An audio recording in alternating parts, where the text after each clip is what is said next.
కడప జిల్లా వేంపల్లి పట్టణంలో గత వైసీపీ ప్రభుత్వంలో 2,20,00,000తో నూతనంగా నిర్మించిన ఆర్టీసీ బస్టాండును వెంటనే ప్రారంభించాలని రాజ్యసభ మాజీ సభ్యులు తులసిరెడ్డి, పులివెందుల నియోజకవర్గ కాంగ్రెస్ పార్టీ ఇన్ఛార్జ్ మూలంరెడ్డి ధృవకుమార్ రెడ్డి పేర్కొన్నారు. బుధవారం కాంగ్రెస్ పార్టీ నాయకులు, కార్యకర్తలతో కలిసి వారు నూతన బస్టాండ్ను పరిశీలించారు. పనులన్నీ పూర్తయి 4 నెలలు అవుతున్నా కూటమి ప్రభుత్వం నాయకులకు ప్రారంభించేందుకు టైం లేదా అని మండిపడ్డారు.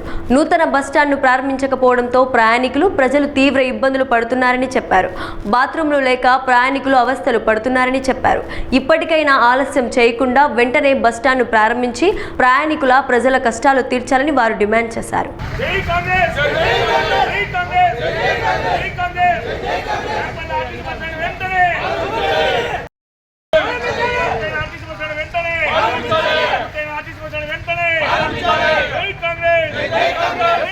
ప్రస్తుతం మనం వేంపల్లి నూతన ఆర్టీసీ బస్టాండ్ దగ్గర ఉన్నాం.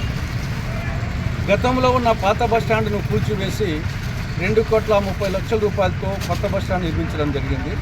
ఇది పూర్తి కూడా 5 నెలలు అయింది, కానీ ప్రారంభానికి నోచుకోలేదు.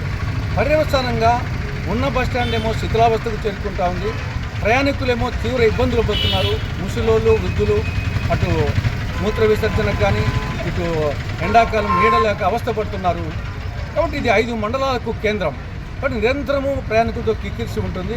ఇంకా ఏమాత్రం ఆలస్యం చేయకుండా దీన్ని వెంటనే వేంపల్లి నూతన ఆర్టీసీ బస్టాండ్ను ప్రారంభించాలని రాష్ట్ర ప్రభుత్వాన్ని కాంగ్రెస్ పార్టీ డిమాండ్ చేస్తా ఉంది.